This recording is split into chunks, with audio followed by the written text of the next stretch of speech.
Hi friends, இந்த வீடியோவில் கோதுமை மாவு அப்புறம் பச்சை பயிறு வச்சு ஒரு பராத்தா ரெசிபி எப்படி பண்ணுறதுன்னு பார்க்கலாம். இதுக்கு நான் இந்த 250 கிராம் கப்பில் அரை கப் பச்சை பயிறு எடுத்திருக்கேன். இதை நல்லா வாஷ் பண்ணிவிட்டு இது வேகிற அளவுக்கு வாட்டர் ஆட் பண்ணிக்கலாம். இந்த அளவுக்கு தண்ணி இருந்தால் போதும். இதை வச்சு ஸ்டஃபிங் தான் ரெடி பண்ண போகிறோம். சால்ட் சேர்த்துக்கலாம். இதை ஊற வைக்கல, அதனால் க்ளோஸ் பண்ணி ஒரு 4 to 5 விசில்ஸ் விட்டுக்கலாம். அப்போ தான் நல்லா வேகும். இப்போது அதே கப்பில் 1.5 கப் அளவுக்கு கோதுமை மாவு எடுத்திருக்கேன். இதை நல்லா சலிச்சு எடுத்துக்கலாம்.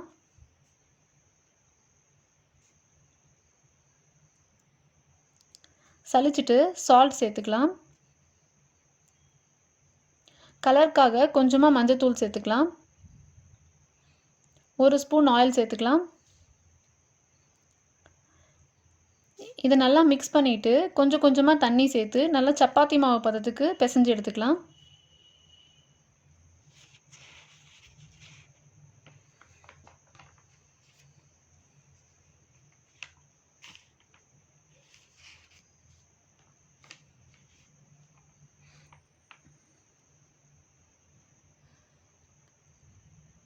ஒரு ஸ்பூன் ஆயில் சேர்த்துக்கலாம்.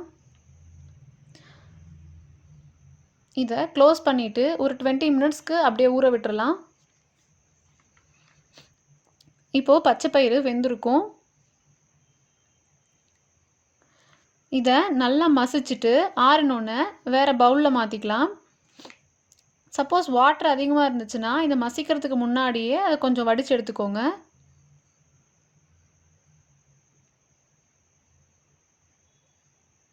இப்போ ஆறினோன்னே இது நல்லா கெட்டியாயிடுச்சு. இது கூட கொஞ்சமாக கொத்தமல்லி, கருவேப்பிலை, ஒரு பெரிய வெங்காயத்தை நல்லா பொடி பொடியாக கட் பண்ணி சேர்த்துக்கோங்க. 1 ஸ்பூன் இஞ்சி பூண்டு பேஸ்ட் சேர்த்துக்கலாம். கொஞ்சமாக சீரகத்தூள், மிளகுத்தூள், உங்களுக்கு பச்சை மிளகாய் வேணால் கூட பச்சை மிளகாய் சேர்த்துக்கலாம். கரம் மசாலா, சால்ட் சேர்த்துக்கோங்க. கொஞ்சமாக மஞ்சத்தூள், மிளகாத்தூள் வேணால் கூட மிளகாத்தூள் சேர்த்துக்கலாம். இதை நல்லா பிசைஞ்சு விட்டுக்கோங்க.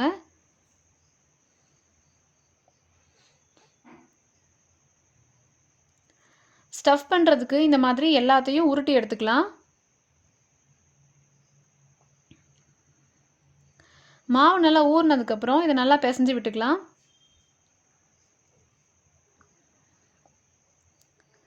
இந்த அளவுக்கு நல்லா பெரிய சைஸ் உருண்டையாக எடுத்துக்கோங்க. அப்போ தான் ஸ்டஃபிங் வெளியே வராது. நம்ம சேனலில் ஏற்கனவே ஆலு பராத்தா ரெசிபி அப்லோட் பண்ணியிருக்கோம். அதில் பொட்டேட்டோவை மாவு கூட பிசைஞ்சு தான் பண்ணியிருப்போம்.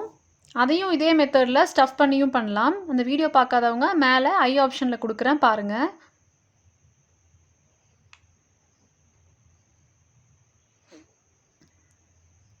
இப்போ இது நல்லா கொஞ்சம் திக்காக தேய்ச்சி எடுத்துக்கலாம்.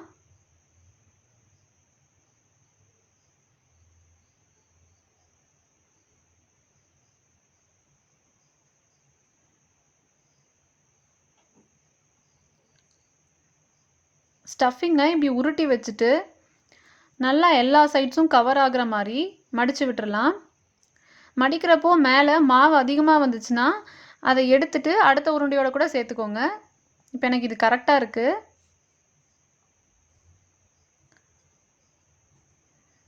ஸ்டஃபிங் ஆட் பண்ணி தேய்க்கிறப்போ மாவு நல்லா சாஃப்டாயிரும். அதனால நல்லா மெதுவாக தேய்ச்சி விட்டுக்கோங்க.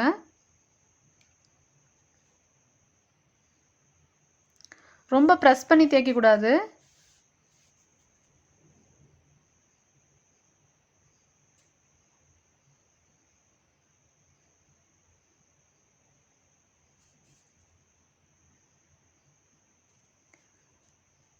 அவ்வளோதான், போதும். இப்போ இது ஒரு கல்லில் போட்டு சுட்டு எடுத்துக்கலாம்.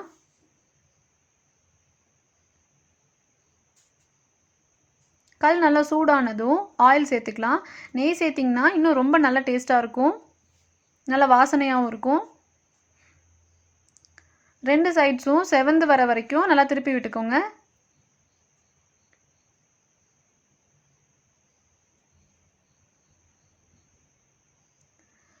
இப்போ இது ரெடி ஆயிடுச்சு. நம்ம எடுத்த அளவுக்கு நமக்கு 6 பராத்தாஸ் வந்திருக்கு.